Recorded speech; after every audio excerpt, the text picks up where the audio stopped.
Not with light or with the usual cosmic dance, but with a vibration that spoke of something fundamental shifting in the universe.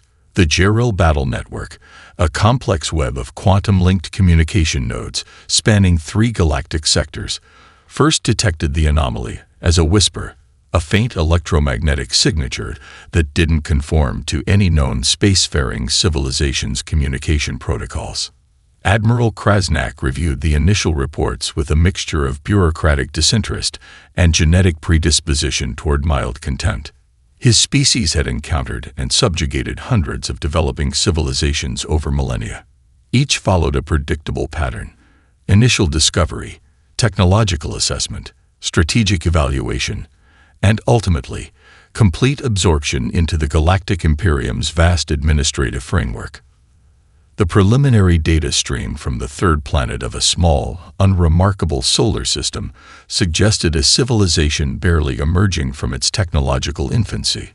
Radio waves, primitive digital transmissions, and a chaotic network of communication systems that seemed more like background noise than a coherent technological infrastructure.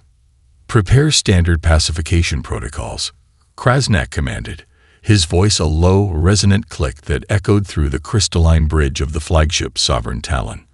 Around him, crew members moved with the precision of a machine, each motion calculated and efficient. The pacification fleet represented the pinnacle of Geril military engineering. 12 primary warships, each capable of reducing a medium-sized moon to molecular dust in less than 7 standard galactic minutes. Accompanying these behemoths were 300 support vessels, maintenance drones, fighter squadrons, and electronic warfare platforms that could systematically dismantle any resistance before it could truly begin. What made the Geril truly formidable wasn't just their technological superiority, but their centuries of refined conquest. They didn't just defeat civilizations, they dismantled them with surgical precision. Cultural structures, technological foundations, social hierarchies, all would be systematically evaluated, categorized, and either repurposed or eliminated. The targeting computers began their initial analysis. Quantum algorithms parsed through Earth's communication networks, building complex predictive models of the planet's defensive capabilities. Each model returned the same fundamental conclusion. This was a pre-spaceflight civilization with minimal global coordination, primitive weapon systems, and no meaningful interstellar defense infrastructure. Standard procedure dictated a single, clear transmission: absolute surrender or total extinction. What they didn't understand was the nature of human unpredictability. In a small command center buried deep beneath the Colorado Rocky Mountains, a team of scientists, military strategists, and quantum engineers had been preparing for this moment for decades.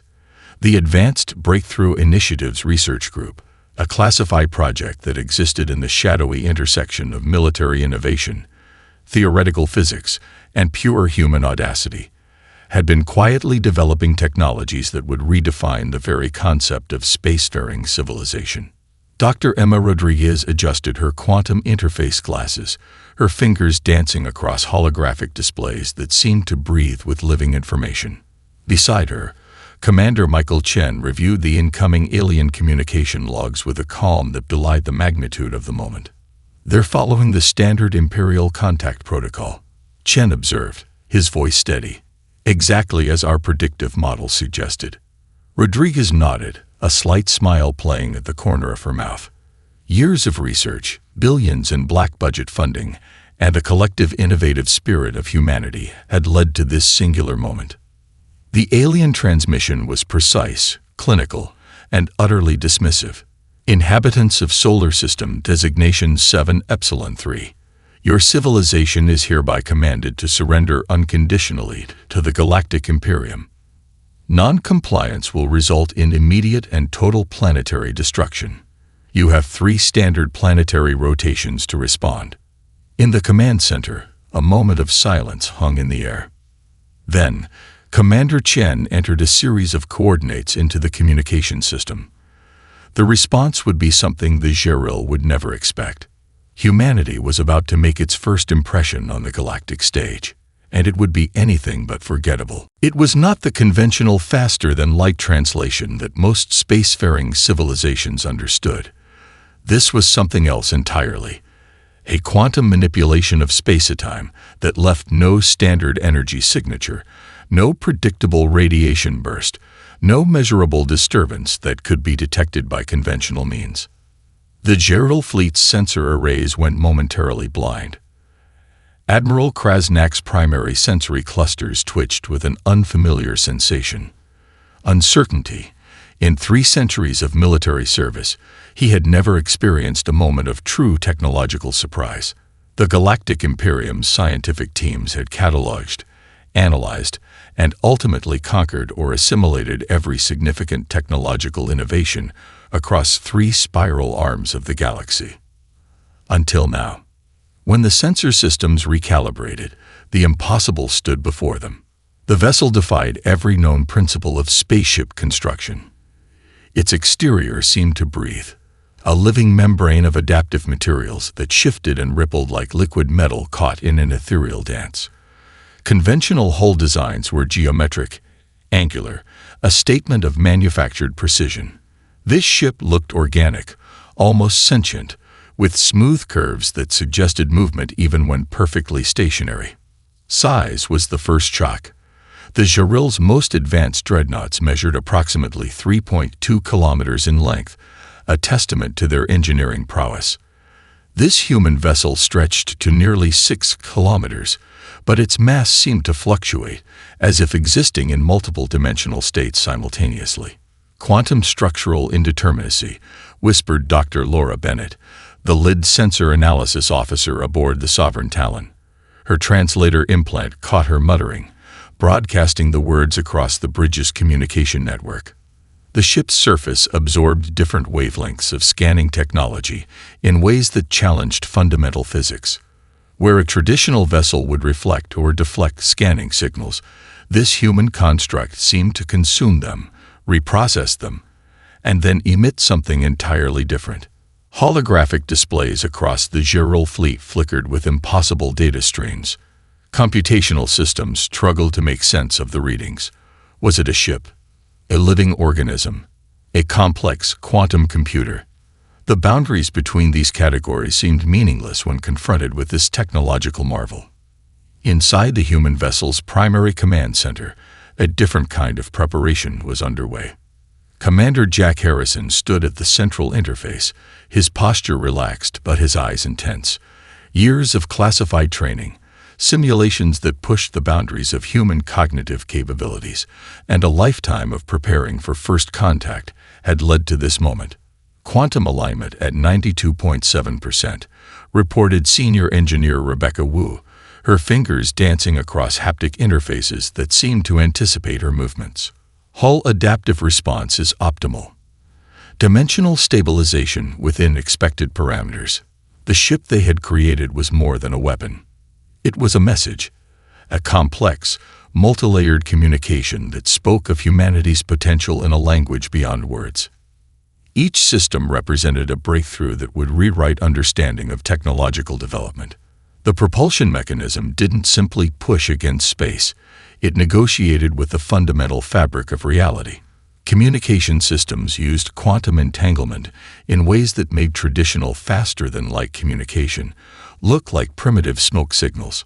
The Geril fleet maintained their standard combat formation, a crystalline arrangement that had subjugated countless civilizations. Energy weapons charge, shield harmonics aligned, weapon tracking systems locked onto the unknown vessel. But something was wrong. They couldn't get a proper targeting solution. The human ship's dimensional signature kept shifting, existing simultaneously in multiple potential states. Weapon locks would establish for a millisecond and then dissolve, like trying to catch smoke with mechanical hands. Incoming communication, announced the communication officer, mandibles clicking with a mix of confusion and growing apprehension. A simple set of coordinates appeared on every display across the Geril fleet. No additional context, no threats, just numbers that represented a specific point in three-dimensional space. An invitation or a challenge. The galaxy held its breath. Some innovations are born of necessity. Some emerge from the collision of seemingly unrelated disciplines. Dr. Emily Ramirez's breakthrough was both. Her journey began in the most unlikely of places, a small research lab tucked away in the mountains of Puerto Rico, far from the gleaming corridors of traditional aerospace engineering. The daughter of a quantum physicist and a marine biologist, Emily had always seen the world differently. Where others saw boundaries, she saw connections. Her doctoral thesis at MIT had been revolutionary and initially dismissed. She proposed a radical approach to spacecraft design that borrowed more from biological systems than from traditional engineering principles. Most of her review committee had laughed. One senior professor had gone so far as to call it scientific fantasy. But fantasy has a way of becoming reality when human ingenuity is involved. The breakthrough came from an unexpected intersection: marine ecosystem adaptation, quantum computing, metamaterial engineering. Each field alone was complex. Together, they became something extraordinary.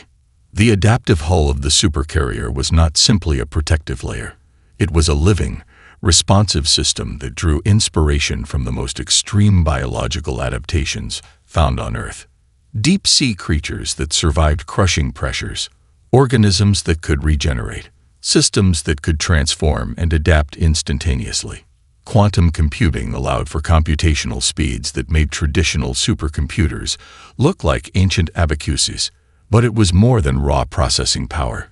Emily had developed an entirely new computational paradigm that mimicked neural network adaptation found in complex biological systems.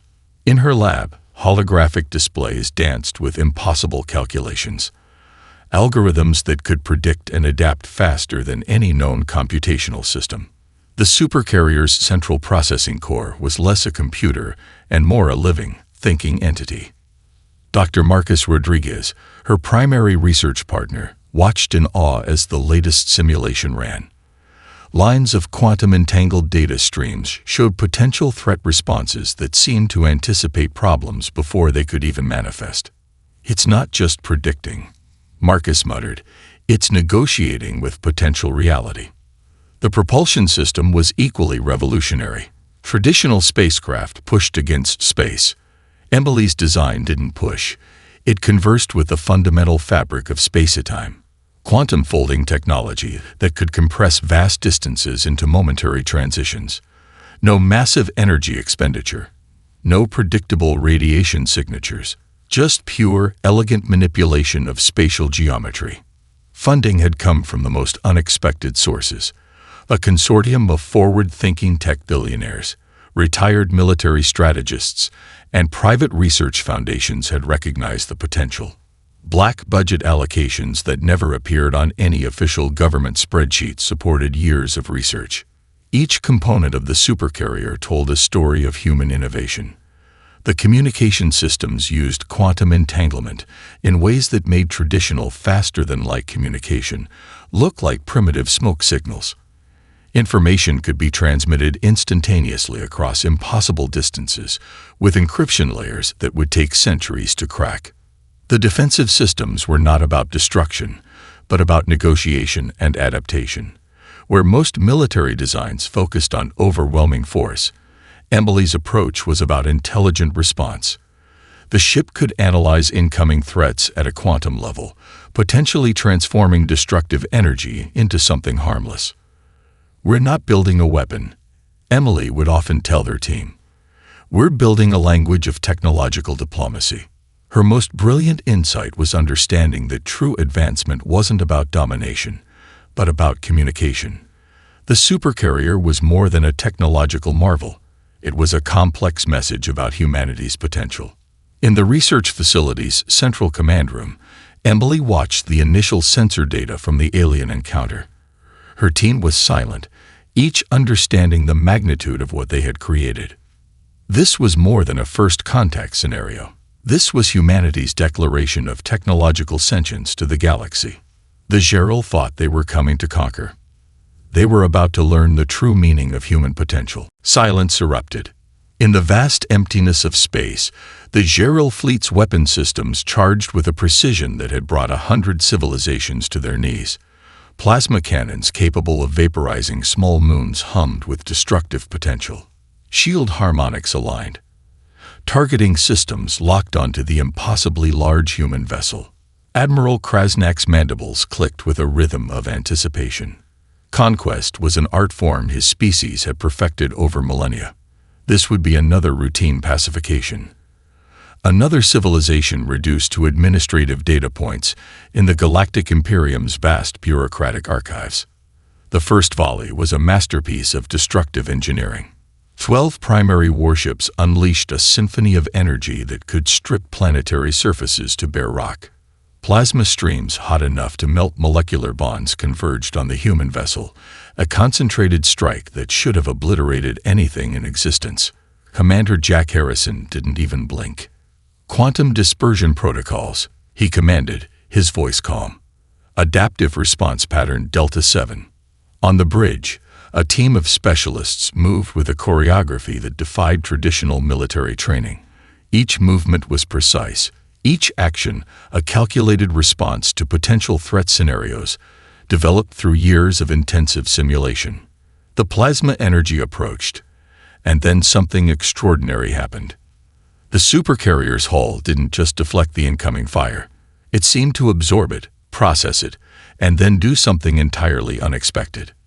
The massive energy strike was transformed, its destructive potential redirected into a complex quantum cascade that spread the energy across multiple dimensional states. Where the Gerald expected total destruction, they witnessed something that challenged their fundamental understanding of physics. The plasma streams dissolved, fragmenting into harmless energy patterns that dissipated across the local space-time continuum. It was less a defensive action and more a sophisticated negotiation with the very fabric of reality. "Impossible," whispered the sensor officer aboard the Sovereign Talon, translator implants capturing the moment of profound technological shock. The human response was equally shocking. Quantum-locked projectiles emerged from seemingly impossible angles. Each was a marvel of engineering, a weapon that existed simultaneously in multiple quantum states. Traditional shield technologies became laughably ineffective. These were not simple projectiles, but complex information packages that could simultaneously attack and analyze. One by one, the Gerald ships began to disintegrate, not through explosive destruction, not through conventional weapon impacts, but through a systematic deconstruction that seemed almost surgical. Shield systems collapsed. Weapon arrays became inert.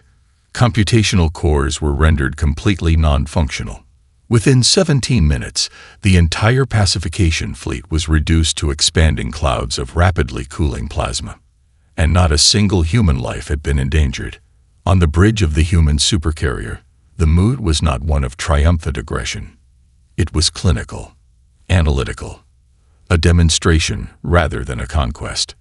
Engagement parameters maintained, reported Senior Tactical Analyst Rebecca Wu. Minimal energy expenditure. Maximum information gathered. Commander Harrison nodded, understanding the deeper message being communicated. This was not about destruction. This was about potential. About showing the galaxy that humanity's approach to conflict was fundamentally different. The Gerald had come expecting to conquer. They left having learned a fundamental lesson about underestimating an emerging civilization. Space remained silent, save for the soft quantum hum of the human vessel, a sound that seemed to whisper of possibilities beyond current comprehension. The grand nexus of the Galactic Imperium erupted in chaos. Holographic displays flickered with the remnants of the pacification fleet's final transmission. 17 minutes of technological annihilation that defied every known principle of interstellar conflict. Hundreds of senior administrators, each representing vast bureaucratic networks that had managed galactic affairs for millennia, found themselves confronting a fundamental crisis. High Counselor Vornak, the eldest of the ruling administrative cluster, felt something unprecedented course through his neural interfaces. Fear.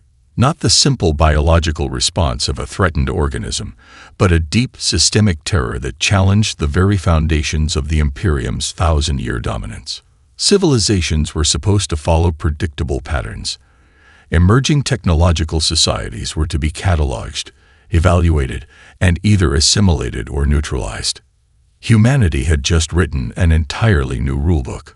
The computational analysis is conclusive, reported Chief Analyst Zeralin, her multispectral display showing fragments of data that seemed to dance and shift. The human vessel demonstrated technological capabilities that exceed our most advanced research projections by approximately 347 standard deviation points. The number meant little to most. To the Imperium's scientific core, it represented an impossible leap of innovation. Emergency diplomatic protocols were initiated, a process that had been used precisely 2,416 times in the Imperium's recorded history.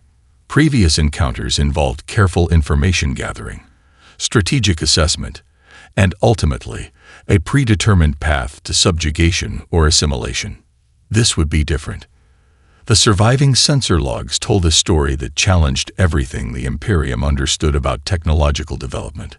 The human vessel had not simply defended itself. It had transformed the very nature of the conflict. Energy weapons were not just deflected but fundamentally restructured. Quantum communication systems operated on principles that made the Imperium's most advanced networks look like primitive signal drums. 3 separate diplomatic teams were prepared, each more cautious than the last. The first team represented pure military assessment, hardened veterans who had managed first contact scenarios across multiple galactic sectors. They arrived with defensive systems that had neutralized 100 emerging civilizations. The second team comprised the Imperium's most advanced scientific minds, researchers who had cataloged technological developments across 3 spiral arms of the galaxy. Their mission was pure information gathering. The third team was something entirely new, a diplomatic group specifically assembled to approach this unprecedented scenario with maximum flexibility. Each team carried with them the weight of the Imperium's historical assumptions. Each team would be fundamentally challenged by the reality of human potential.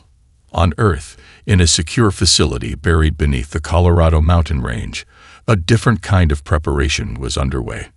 Dr. Emily Ramirez reviewed the initial engagement data with a clinical precision that belied the magnitude of the moment. Beside her, Commander Michael Chen analyzed potential diplomatic scenarios with the same mathematical approach they had used to design the supercarrier. "They'll be scared," Emily observed, her fingers dancing across holographic displays. "But curiosity will override fear. The scientific teams will be the most interesting." Chen nodded. The approach was not about conquest or submission. It was about demonstrating potential, about showing that humanity's technological advancement came with a fundamental understanding of cooperation. The diplomatic envoys would soon arrive. The galaxy was about to learn that humanity's greatest weapon was not its technology, but its capacity for unexpected innovation. Space waited, pregnant with possibility. Complexity was humanity's true language. Deep within the classified research facilities that dotted the most remote regions of Earth, a different kind of preparation had been ongoing for decades. This was not about military might or technological superiority. This was about understanding, a fundamental approach to innovation that the Galactic Imperium could never comprehend. Dr. Marcus Rodriguez stood before a wall of holographic displays, each showcasing a different layer of human technological development. To an outside observer, it might have looked like chaos. To those who understood, it was a symphony of interconnected disciplines. Quantum mechanics merged with biological systems. Computational theory danced with ecological adaptation. Materials science intertwined with neural network research. Where most civilizations saw boundaries between disciplines, humans saw opportunities for connection. The supercarrier was more than a vessel. It was a living demonstration of humanity's most profound philosophical approach to technology. Each system told a story of creative problem-solving. The propulsion mechanism didn't simply move through space. It negotiated with the fundamental fabric of reality. Communication systems were less about transmission and more about complex information ecology. Defensive capabilities were adaptive learning systems that could anticipate and transform potential threats. Dr. Emily Ramirez's original research had been built on a simple, revolutionary premise. Technology should be a dialogue, not a weapon. The research teams had spent years developing systems that could learn, adapt, and grow. Not through simple machine learning algorithms, but through complex adaptive processes inspired by the most resilient systems on Earth. Coral reefs that could survive massive environmental changes, bacterial colonies that could restructure themselves instantaneously, neural networks that could rewrite their own fundamental programming.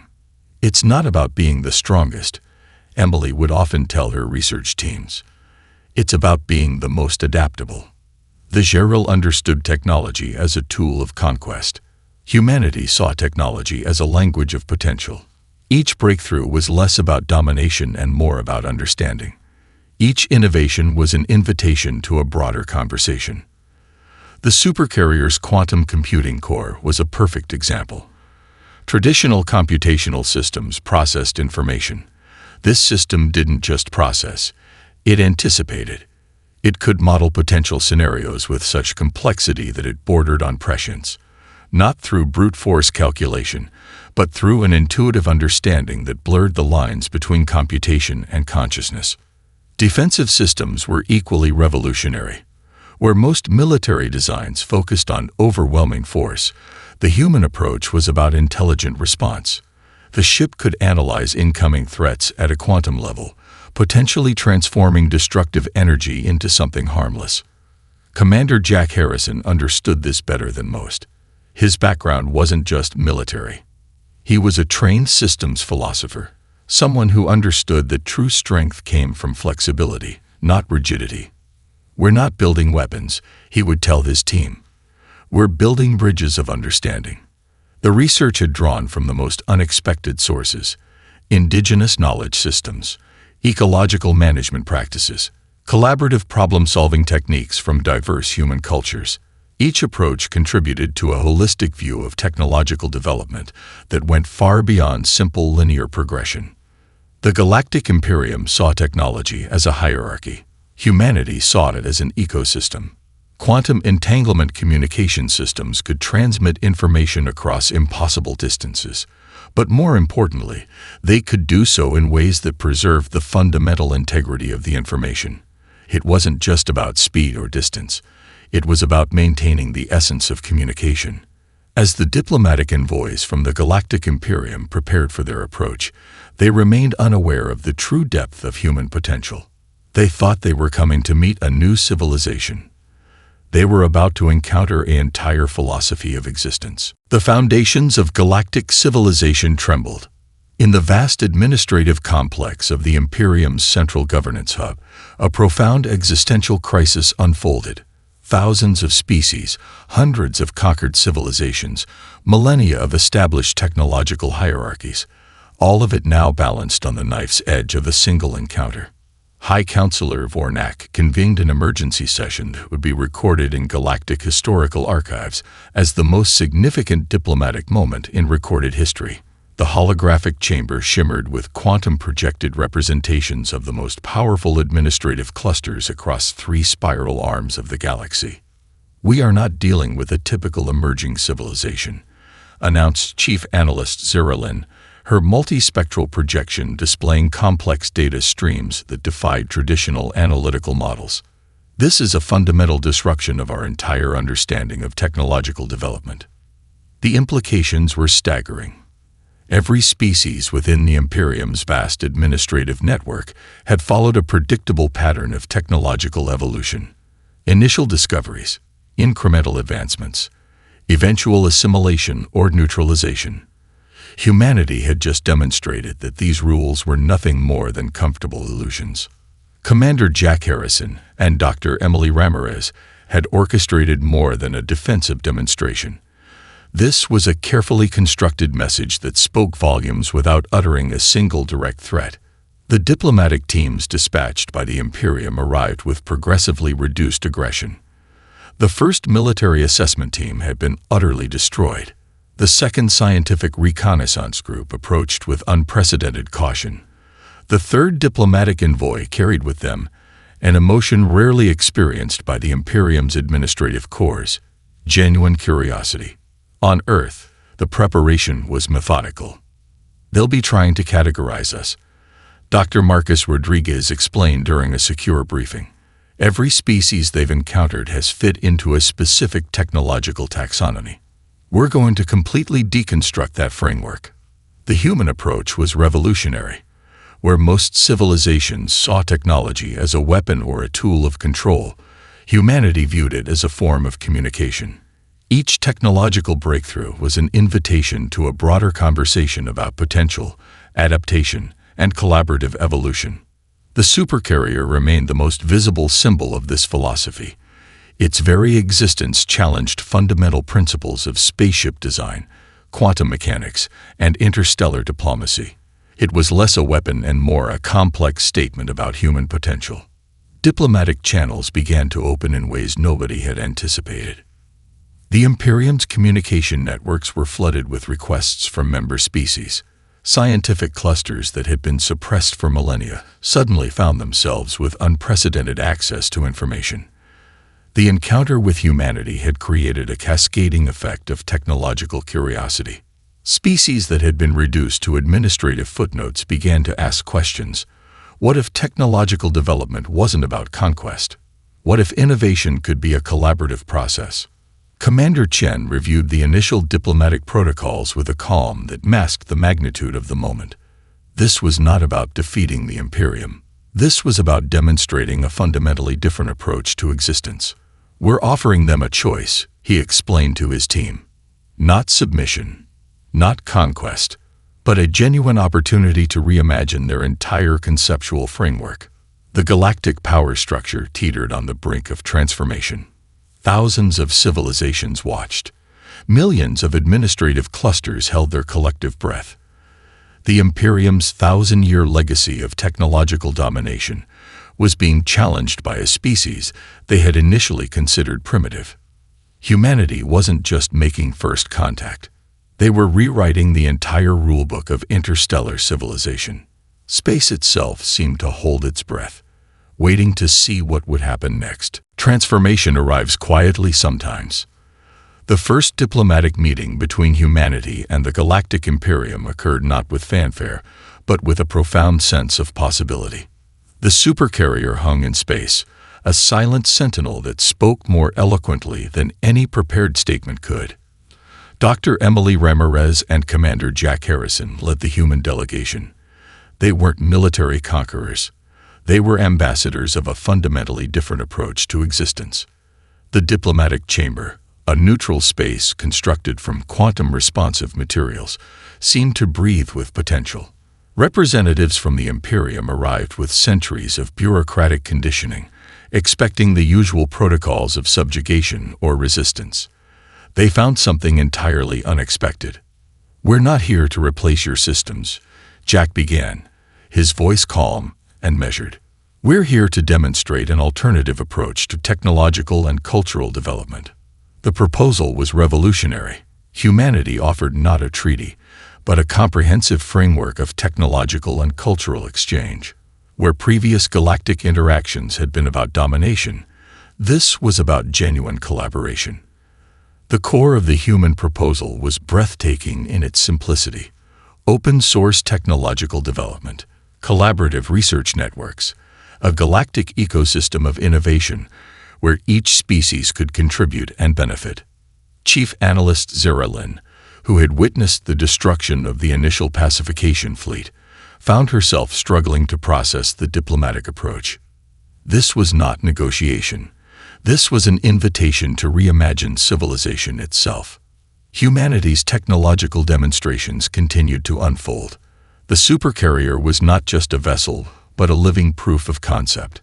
Its adaptive systems, quantum communication networks, and innovative problem-solving approaches were themselves a language of potential. Dr. Marcus Rodriguez presented a series of collaborative research proposals that would have been unthinkable under the Imperium's previous administrative models. quantum communication networks that could preserve the unique cultural essence of each participating species, adaptive technologies that could help struggling civilizations overcome environmental challenges.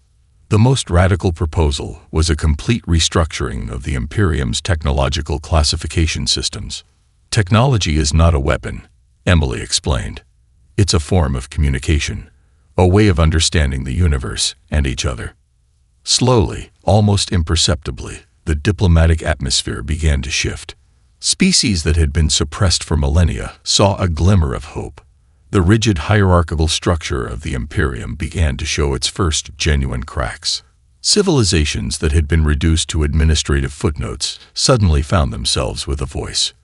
The Supercarrier remained, a silent, shimmering sentinel that represented more than technological prowess. It was a statement about potential, about the possibility of a different kind of civilization. High Counselor Vornak experienced something unprecedented. Not just understanding, but a fundamental reimagining of what was possible. The administrative corps that had managed galactic affairs for millennia began to recognize that their current model of existence was fundamentally limited. Humanity was offering something more than technology. They were offering a philosophy. The diplomatic session stretched across standard days. Each moment was a negotiation not just of political boundaries, but of fundamental conceptual frameworks. How do civilizations interact? What does progress truly mean? What is the nature of technological development? Commander Michael Chen watched the proceedings with a calm that masked the profound nature of the moment. This was not about winning. This was about opening a dialogue that could transform an entire galactic civilization. As the initial diplomatic sessions concluded, something remarkable happened.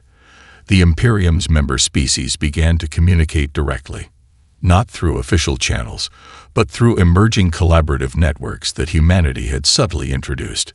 The galaxy would never be the same again. Space itself seemed to hold its breath, waiting, watching, sensing the emergence of something entirely new. A new chapter of cosmic understanding had begun.